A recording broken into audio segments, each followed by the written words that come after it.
علیکم ورحمۃ اللہ وبرکاتہ۔ الحمدللہ الذی ہدانا سوا الطریق وجعل لنا التوفیق خیر رفیق۔ اما بعد فاعوذ باللہ من الشیطان الرجیم ببرکۃ المصطفیٰ بسم اللہ الرحمن الرحیم۔ کما قال اللہ تبارک و تعالی فی القرآن المجید وبرہان الرشید وللہ علی الناس حج البیت من استطاع الیہ سبیلا۔ آمنت باللہ صدق اللہ العظیم وصدق رسولہ النبی الامین الکریم ونحن علی ذلک لمن الشاہدین والشاکرین والحامدین والحمد للہ رب العالمین۔ معزز سامعین کرام، عزیزان ملت اسلامیہ، خطبہ مسنون کے بعد قرآن مقدس کی آیت تلاوت کی ہے۔ آئیے کچھ گفت و شنید سے پیشتر ماقبل ہمارا مل کر سب سے پہلے حضور مونس انس و جاں، ہم غریبوں کے غمگسار، غریبوں یتیموں کے والی و مددگار، رسول محتشم حضور احمد مجتبی محمد مصطفیٰ صلی اللہ تعالیٰ علیہ وسلم کی بارگاہ رسالت مآب میں عقیدت اور خلوص کے ساتھ درود پاک پڑھیں۔ اللہم صلی علی سیدنا مولانا محمد بارک وسلم، صلو علیہ الصلاۃ والسلام علیک یا رسول اللہ صلی اللہ تعالیٰ علیہ وسلم۔ حضرات، یہ ذی القعدہ کا مہینہ ہے۔ رمضان کے بعد شوال، پھر یہ ذی القعدہ، اور اس کے بعد پھر ذی الحجہ کا مہینہ آئے گا، یعنی اسلامی سن کا یہ 10واں مہینہ ہے، 11واں۔ اور حجاج کرام کا قافلہ بھی اپنی شان و شوکت کے ساتھ زیارت حرمین طیبین کے لیے رواں دوا ہے۔ اور ذی الحجہ کی 10ویں تاریخ کو ایک عظیم سنت یعنی قربانی بھی ہے۔ مختصر طور پر حجاج کرام پر گفتگو کرنے کی جسارت کر رہا ہوں۔ اس سے پہلے ایک مرتبہ حصول برکت کے لیے آپ سے مل کر درود پاک پڑھیں۔ اللہم صلی علی سیدنا مولانا محمد بارک وسلم، صلو علیہ الصلاۃ والسلام علیک یا رسول اللہ صلی اللہ تعالی وسلم۔ حضور اعلیٰ حضرت فرماتے ہیں، لکھتے ہیں کہ حاجیو آؤ شہنشاہ کا روضہ دیکھو، کعبہ تو دیکھ چکے، کعبے کا کعبہ دیکھو۔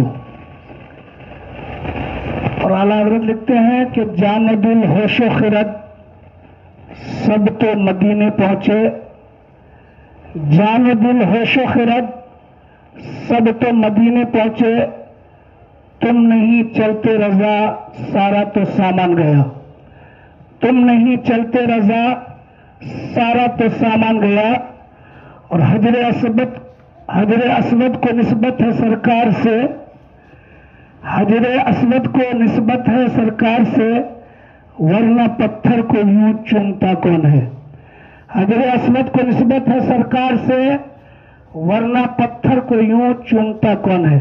حضرات، خطبہ مسنون کے بعد قرآن مقدس کی آیت تلاوت کی ہے، 3 پارہ سورہ آل عمران، آیت نمبر 97۔ اللہ فرماتا ہے وَلِلَّهِ عَلَى النَّاسِ حِجُّ الْبَيْتِ مَنِ اسْتَطَاعَ إِلَيْهِ سَبِيلًا۔ اللہ کے لیے لوگوں پر حج ہے، اللہ کے لیے لوگوں پر حج ہے جو اس کی طرف استطاعت رکھتا ہو، طاقت رکھتا ہو۔ حج سب پر فرض نہیں، زکوٰۃ سب پر فرض نہیں۔ ایسا نہیں کہ جتنے ایمان والے ہیں سب پر ہی حج فرض ہے، یا جتنے ایمان والے ہیں سب پر ہی زکوٰۃ فرض ہے، ایسا نہیں۔ بلکہ ان میں سے جو صاحب استطاعت ہیں، زکوٰۃ کے لیے جو صاحب نصاب ہیں، ان پر حج فرض ہے۔ کیا ہے؟ ان پر حج فرض ہے۔ اور آگے آیت میں اللہ فرماتا ہے جو اس سے انکار کرتا ہے، حج کی فرضیت سے جو انکار کرتا ہے، تو اللہ دونوں جہان سے بے نیاز ہے۔ اب اللہ کو اس شخص کی کوئی ضرورت نہیں، یعنی اللہ اس سے بے پرواہ ہے۔ کس معاملے میں؟ کوئی انسان اس دنیا سے یہودی ہو کر جائے یا نصرانی ہو کر جائے، یہ قرآن کی آیت ہے۔ حضرات، حج کس پر فرض ہے؟ اللہ کے مقدس نبی صلی اللہ تعالی علیہ وسلم ارشاد فرماتے ہیں کہ جو اس طرف استطاعت رکھتا ہے قرآن کی آیت کے مطابق، یعنی اتنا مال جتنا کہ جس دن وہ اپنے گھر سے حج کے لیے روانہ ہوگا اور حج کرنے کے بعد پھر واپس اپنے گھر آئے گا، اتنے دن کا زادرہ یعنی خرچہ اپنے گھر والوں کو دے کر جائے گا۔ کیا کرے گا؟ اپنے گھر والوں کو دے کر جائے گا، یعنی جس دن وہ نکلا حج کے لیے اس دن سے لے کر اور جب وہ حج سے واپس آئے گا اتنے دنوں کا مال و متاع اپنے گھر میں مہیا کرے گا، اور یہ حاجت اصلیہ سے فارغ ہونے کے بعد، یعنی دنیاوی ضروریات میں سے جو چیزیں ہیں وہ آپ کے پاس اویلیبل ہو۔ کیا ہو؟ دنیاوی ضروریات آپ کے پاس مکمل طور سے سب کا انتظام ہو، اور اس کے بعد جس کے پاس 7 لاکھ روپے ہے، کتنا؟ 7 لاکھ، ضروریات زندگی یعنی حوائج اصلیہ کو مائنس کرنے کے بعد آپ کی زندگی کے تمام ضروری سامان مہیا ہونے کے بعد آپ کے گھر میں اور آپ کا اپنا مکان ہو، اس کے بعد اگر جس شخص کے پاس 7 لاکھ روپے ہے، کتنا؟ 7 لاکھ بینک بیلنس ہے یا تجوری میں بند ہے، تو ایسے شخص پر حج فرض ہے۔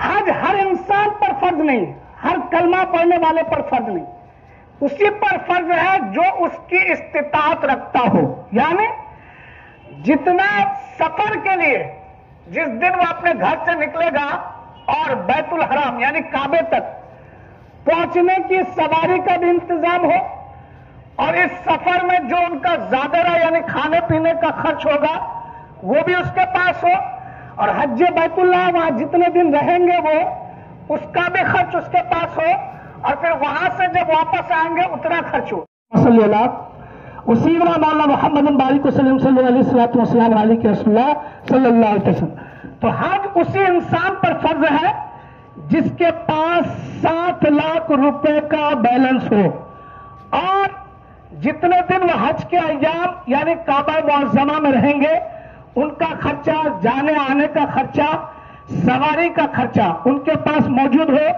اور جتنے دن وہ اپنے گھر والے سے دور رہیں گے اتنا خرچہ گھر والے کو دے کر جائے، ایسے انسان پر اللہ نے حج فرض کیا۔ پوری زندگی میں پیدائش سے لے کر موت تک صرف ایک مرتبہ حج بیت اللہ فرض ہے۔ کتنی مرتبہ؟ ایک مرتبہ پوری زندگی میں، یعنی پیدائش سے لے کر موت تک پوری زندگی میں آپ چاہے کتنے بھی بڑے مالدار ہیں، کروڑ پتی، ارب پتی، کھرب پتی ہیں، لیکن پوری زندگی میں ایک بار ہی صرف حج فرض ہے۔ اس کے بعد جو زیادہ مالدار ہے، ایک صحابی نے 20 25 حضرت امام حسن نے، امام حسین دونوں بھائیوں نے 25 سے حج کیے۔ کتنے؟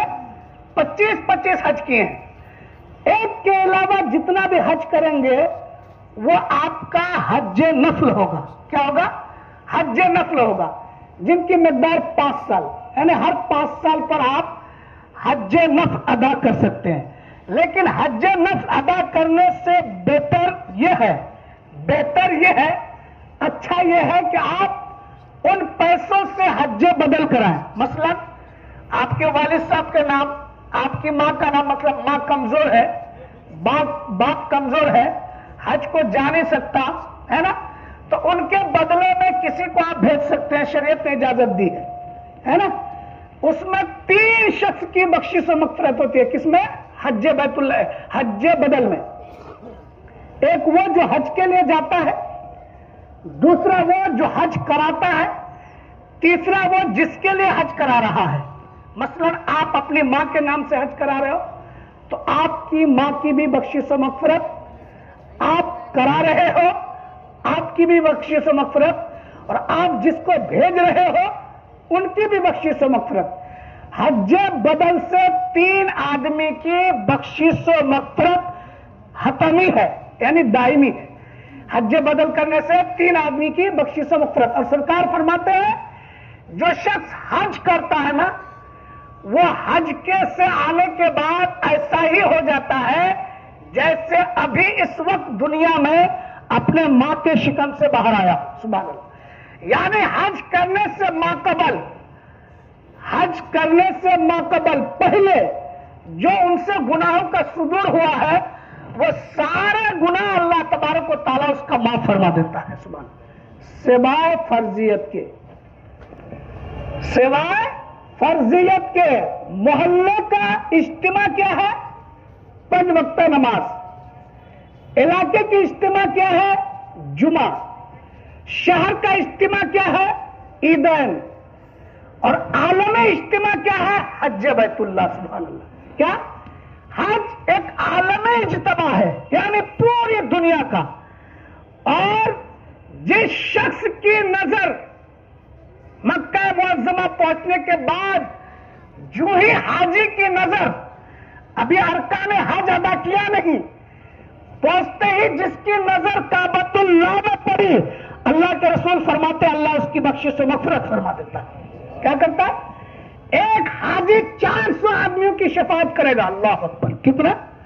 ایک حاجی 400 آدمیوں کی شفاعت کرے گا کل بروز قیامت، یعنی وہ اپنے قبیلے کنبے والوں میں سے 400 آدمیوں کی شفاعت کر کے جنت میں لے جائے گا۔ سبحان اللہ۔ لیکن آج دیکھیں حج کرنے سے لوگ کتراتے ہیں۔ کہہ دیجئے، اگر کسی صاحب سے کہیے کہ بھائی صاحب اللہ نے آپ کو نوازا، اتنی دولت ہے، تو جائیے حج کیجئے، حج ادا کیجئے، تو کہتے ہیں ابھی بیٹی کی شادی باقی ہے، ابھی بیٹے کی شادی باقی ہے، ابھی 2-3 پلاٹ خریدنا ہے۔